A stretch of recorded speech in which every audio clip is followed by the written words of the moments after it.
Welcome to the Art of Procurement podcast with your host, Philip Eidson. Here, thought leaders share the trends, strategies, and tactics that you can use to elevate the role of procurement and your career. Hi there, everybody, and welcome to another Art of Procurement interview show. And I know I say it a lot, but I do really want to thank you for hitting that play button today. I'm really proud of the number of listeners we have on the show, and the community of professionals really from around the world. And honestly, it's kind of crazy, the number of countries where people are listening to this show today. People that are truly interested in elevating the role of the profession that I think we all love. So I don't say it enough. I want to say it again. Thank you very much for listening today. Today's interview is actually another that I conducted in person. And this time it was at the Institute for Supply Management's ISM 2016 conference. And my guest today is Jim Barnes. Jim's enjoyed a successful career to date, both as a practitioner and as a service provider. He has founded practices at firms such as REL and KPMG, and he was previously a principal at the Hackett Group. Today, Jim's the managing director of ISM Services, and at ISM Services, he works with ISM member companies to assess procurement competency gaps. And then he works with clients to develop and execute roadmaps that help them elevate the capability of their procurement teams. And the focus of our conversation today is the concept of business acumen. I feel that we talk a lot about the growing importance of business acumen in procurement, but also that we don't necessarily understand exactly what it means. We kind of understand the concept, but not when we go deep dive into what makes up business acumen. So today, Jim takes us through 10 different skills that he believes makes up business acumen as it applies to procurement, and then he highlights which he believes is the most important. And then towards the end of the interview, Jim shares what the one skill is right now that he hears most CPOs who reach out to ISM are really struggling to find, so you definitely want to stay to the end and check that out.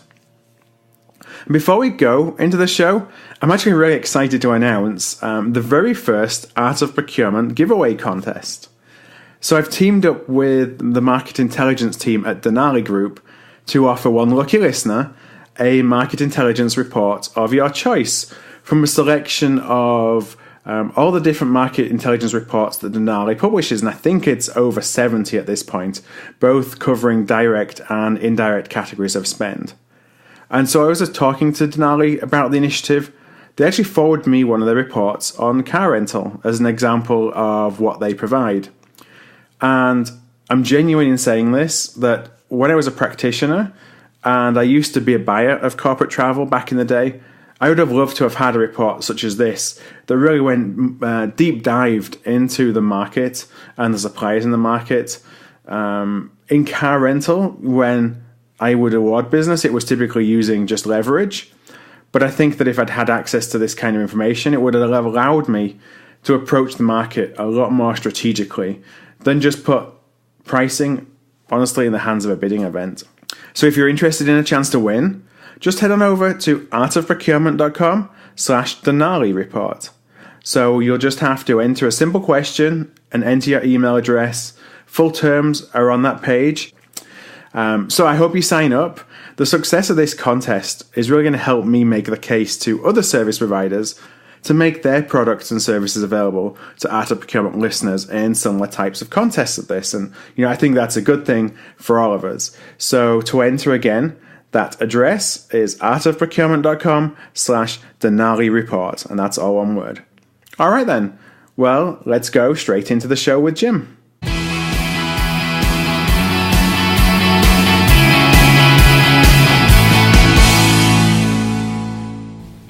Well, my guest on the show today is Jim Barnes, and as I mentioned in my introduction, Jim is the ISM Services Managing Director at the Institute of Supply Management, and we're here at ISM 2016. So, Jim, welcome to the show. My pleasure. Well, in your role at ISM, you work with clients to help them solve some of their most pressing procurement challenges. I was interested to hear what are those key concerns or key challenges that clients are having. Here we are in mid-2016. Right. Well, I think one general theme is the changing skill set that's required in supply management and how much of it is pointing more toward the softer skills or business acumen, financial analysis, those kinds of things. So I think that's an area that we're getting a lot of requests for help in, and what we tend to help in is diagnosing where the gaps are, and then putting together training programs for that. Mm-hmm. So it's something that you're hearing across all sections of the industry, I guess. That's true. From companies that have manufacturing to companies that are banks. That particular skill is really important.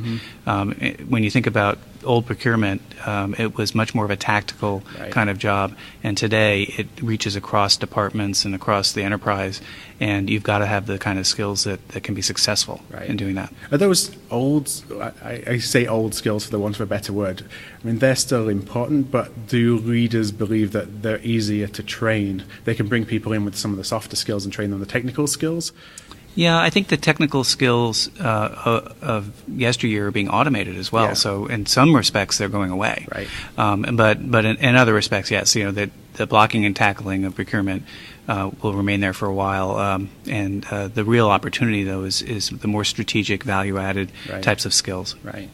And so what I wanted to do actually today was focus on that business acumen, because it's something that I think we talk about a lot, but it's not necessarily something that has a definition. Right. It's kind of understood in vaguely what it means, but also it means different things to different people. Right. So really I was interested from your perspective, and when you're training professionals and leaders in business acumen, what is it that you're really looking for? What do you consider the traits of business acumen? Right. Well, I remember when I first received the question of can you train in business acumen, was some years ago, mm-hmm. and I looked up the definition, and it had three components to it. One was understanding financial analysis well, understanding market analysis well, and then having a strategic focus, or that helicopter kind of thinking, right? And so that's sort of a general approach to it.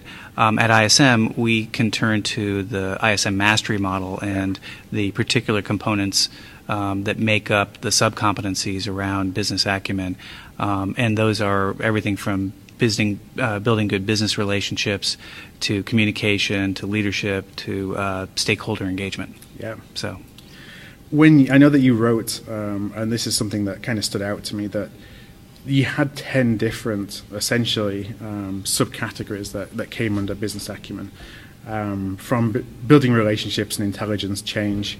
I just wondered if you could summarize kind of what those are, and then are there any that are more important than others, do you feel, or is it do you have to take everything kind of holistically and patch it all together? Right. Well, that's a good question. I'll come back to that. So, the first one is business intelligence, and that is really being able to get the data and do something with it, right? So companies build business intelligence systems. They use providers like Cognos and others to do that. Mm-hmm. There are varying levels of success that companies have had with that. But whatever you get access to that you can make intelligent business decisions about is really what business intelligence is about, and maybe you can push to get better information if you're talking about that. The second one's building relationships. When we talk about building relationships, obviously we're talking about external relationships with a supplier, but we're also talking internally, right? So you can't get things done in supply management if you're doing strategic sourcing, for instance, if you can't talk to salespeople, you can't talk to persuade people in operations to cooperate with what you're trying to do. So building relationships is really important. Arguably more important on the inside than the outside. Right. That's right. And to some degree, you don't want such a close relationship with your suppliers in many cases, although it depends. I can say it's situational. You know, I think I was going to say that in some ways, just the nature of the commercial relationship drives what the relationship is with your supplier, although that's a little bit old world thinking about power dynamics, which we want to kind of go away from. Yeah. But at least there's a monetary reason for you to have a relationship with a supplier, whereas internally, especially in cultures where there's no mandate, it's entirely down to your ability to influence people. That's right, absolutely. And then change management's the next one, and transformation. So that's a good one because very often change is dictated from above. Mm-hmm. And so if there is a particular objective of the enterprise, let's say to bring down inventory or whatever the objective might be, if you can attach what you're trying to do to that and actually be part of that change process, then that's going to help you accomplish what you're trying to do, and also obviously show that you're helping the enterprise as well. Communication I kind of mentioned, so that's really important, both internally but also supplier relationship management. Right. And you'd mentioned that not every supplier relationship's the same. So if it's a strategic supplier, you may want to be closer to them, especially if it's in some kind of alliance, which are few and far between. But and I'm kind of going off a tangent right now, but on supplier relationship management, do you see more focus on building collaborative relationships with key suppliers today than, say, even 5-10 years ago? What we sometimes see is an overemphasis on that, in that they are taking a supplier who really isn't strategic and calling it strategic because everybody wants to be strategic. Right. So the supplier says, well, I want a strategic relationship. But in fact, you've got a lot of choice in that category, and it's more or less a commodity, and you really should be leveraging price. You shouldn't be doing that. So very often when we go through exercises, people will say, oh my gosh, I'm treating them like a strategic supplier. I should be getting a better price instead. We really should be treating them like a commoditized. Exactly. So they're not material to the business, or there's plenty of choice in the market for what they do. So you have to look at the landscape to decide that. Decision making is a big one too. So being able to make decisions, being able to admit that maybe you made the wrong decision and correct it too is a big thing. So decision making is something that we often focus on. Leadership, for sure. I'm not sure procurement 15, 20 years ago was seen as anything close to a leadership type of an area in the company. Now it is. And for many companies it is, because given the global economy and what's happening right now with the slowdown of growth, sales aren't the place to look to improve your profit margins. It has to be where you're buying, right? So you feel that we're kind of getting to the point in the cycle where procurement becomes more important. Correct. And that gives us the platform, hopefully this time, to show that what we can actually do, and also what we can do for the long term, not just to come and push a few buttons when you need some money. That's right, exactly that. Yeah, and get a seat at the table, and don't let go of the seat. Right. once sales start going up again, right? So we're seeing a lot of demand for focus on procurement because of the slowdown in sales for many companies, and that's a market thing. That's not just a company thing. So people development and coaching definitely need that. Here at ISM 2016, one of the things we're most proud of is the new generation of people in supply management coming in. Our focus on the 30 under 30, our focus on the Richter scholars, what they're contributing to the conference itself and how excited they are. Right. So it's definitely leadership, and they're going to become the leaders in short order. A lot of these folks are very bright. Do you feel that people, so a lot of people that I interview on the show, I often ask a first question of how did you get into the profession? Did you find it or did it find you? And most of the answers that I get, along with my background, is that we just kind of fell into it. And that's what most people you talk to. Right. Is it becoming more of a destination for people? It is. Through education, and they want to come into procurement and supply chain? Yeah, it's not 100% for sure, but more often you're seeing younger people who wind up in procurement because it was a choice they made if in college or shortly thereafter. So I think I saw a statistic not long ago that almost half of the people who were in procurement came in through their company from another department like finance or something else, right? And that's still going to remain a fairly high number or percentage. But what we're seeing with the investment the universities are making in degrees in supply management and the interest level that young people have, it's really becoming a more common thing. Yeah, you're getting a generation now of practitioners who want to be here, who were trained to be here, and kind of, I think, have the skills that organizations are looking for. That's right. Well, especially because the baby boomers are retiring. Right.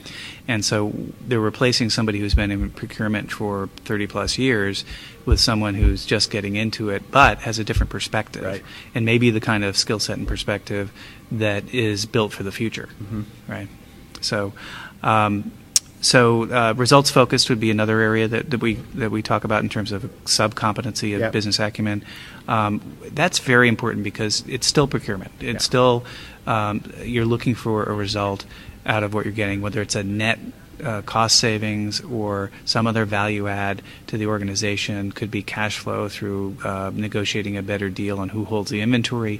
So there's all kinds of ways to add value, and that's one of the things in our workshops that for the younger folks that are in them that really opens their eyes is there's a lot more to the job maybe than they really thought there was. an important point that you made is that you talked about results and you said cost savings, but you didn't stop at cost savings. That's right. The way that we're still measured is unfortunately largely on cost, because that's the only way that our organizations know how to measure us, and maybe part of that is on us because we're not educating our organizations on how to measure us. Which is the business acumen thing, right? So one of the things with business acumen is that you've got to be educating others, and so the next one is stakeholder engagement. So how are you engaging the stakeholders? Who are the ones that really understand procurement? I saw a statistic recently that said that 82% of executives felt they really understood procurement, but procurement people got the same question, and I think it was something less than 20% felt that the executives understood procurement. So they think they get it, but they don't really get it because it hasn't been articulated and communicated well to them. Yeah, and what executives believe procurement is may be very different than what we believe procurement is. That's right. That's right. So you also asked what's the most important one of these, and that's interesting. I think the last one here is strategy development. And I think if you had to pick one, which is hard to do because these all kind of mix together a bit, right?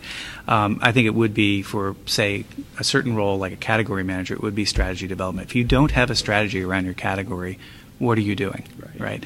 So you have to be able to do the analyses of suppliers. So and we call that the portfolio analysis. Are they strategic or leverage, or is it something else? Are they critical and you need to make sure that you've got supply, or else it would shut down your operation?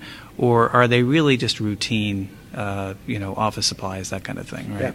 And so those are the major 4 quadrants that we look at. And then looking at the market and analyzing the market and understanding, is there opportunity out there to look at other suppliers and maybe develop other suppliers? I had a request to do some benchmarking in quotes, and it's really a survey of a bunch of companies in a particular industry that would say, okay, what are people doing to develop new suppliers? Because we've got these kind of old established suppliers that have been there forever, and we can't be getting the best deal with them. Right. So we've deal that was put in place 20 years ago. That's right. You've got a 5-year-old out-of-date statement of work in place, and they're comfortable. And to some degree, even strategic suppliers, there gets to be a little bit of edge there to keep things fresh and new. So I think that's that strategy that you need to develop, and being able to think strategically about your category and how it fits into the rest of your company. Yeah, I think that alignment is key. Making sure that the strategies that you build are then aligned with helping your organization drive forward to whatever it is that they're trying to achieve. Right, and that's one of the first questions I ask executives I meet with when they're talking about how can ISM help them, is what are your company objectives? So whether they're Lean Six Sigma and they've got an annual improvement plan, and these are the 3 things we're really focused on. Do any of them have anything to do with supply management? And if they do, then we've got the permission to do things and to ask others to change. And so that's the important thing that can feed back into business acumen. So if you're a leader and you're figuring out, well, what's the level of business acumen that I have on my team? It's very subjective, or at least it feels to me very subjective. Can you assess that in a scientific way? Yeah, there's always some subjectivity to it. So what we do is we break out each of these subcompetencies into 4 statements. The sort of lowest level of competency statement we call foundational. The next level we call proficient. The next would be advanced, and advanced has more leadership kinds of language in it, where you're leading others.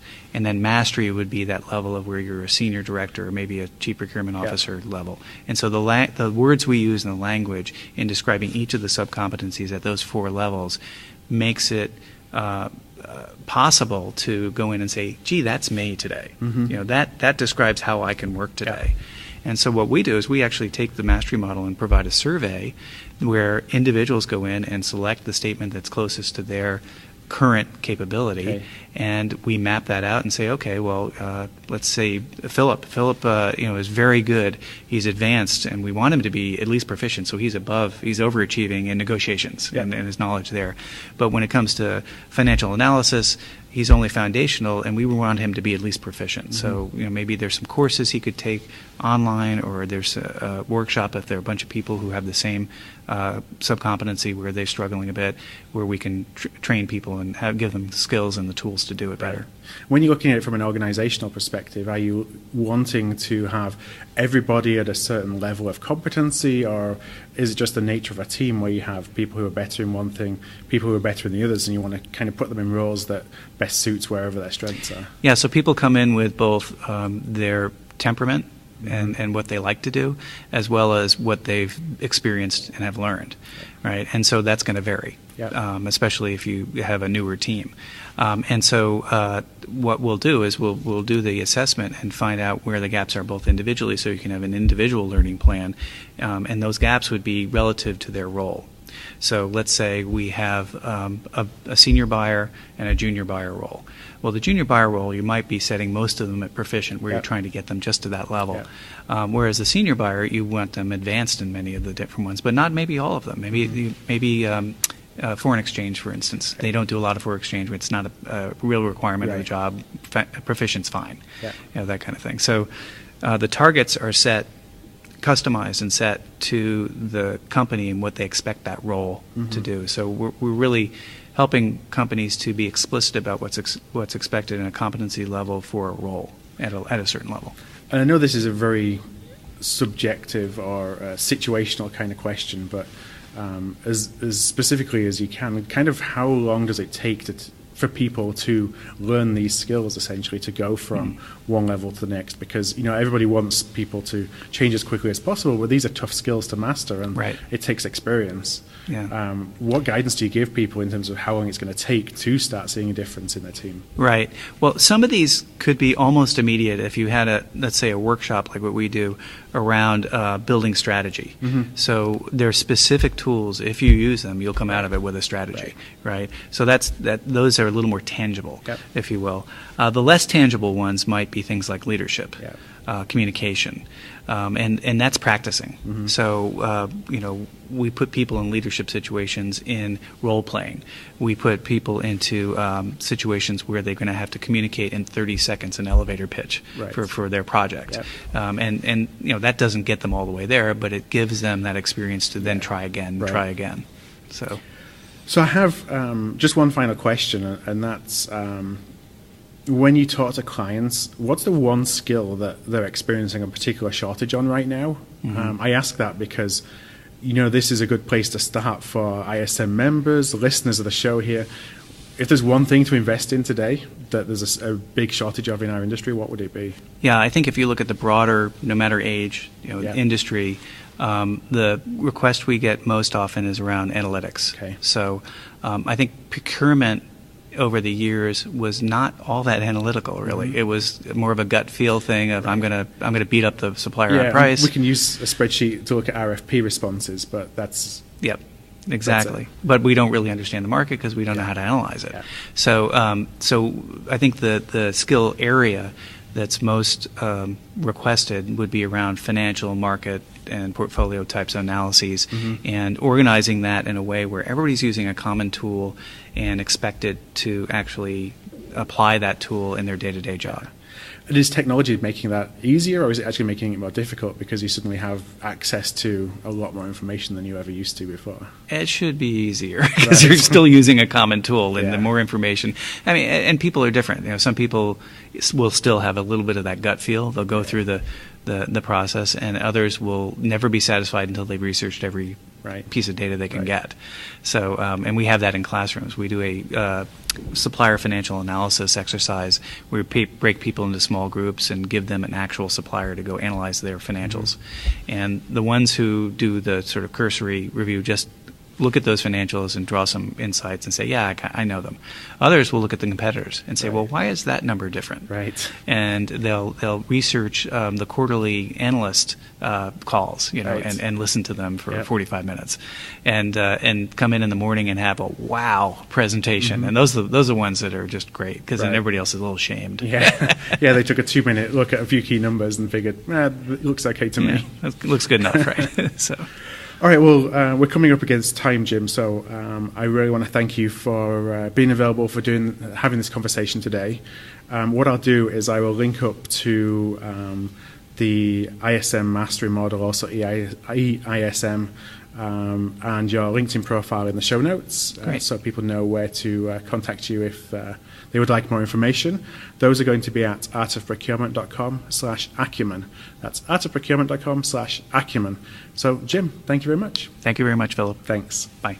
Thank you for listening to another episode of The Art of Procurement. To find an archive of all past episodes, you can go to artofprocurement.com/episodes. And to ensure you never miss another show, go to artofprocurement.com/subscribe.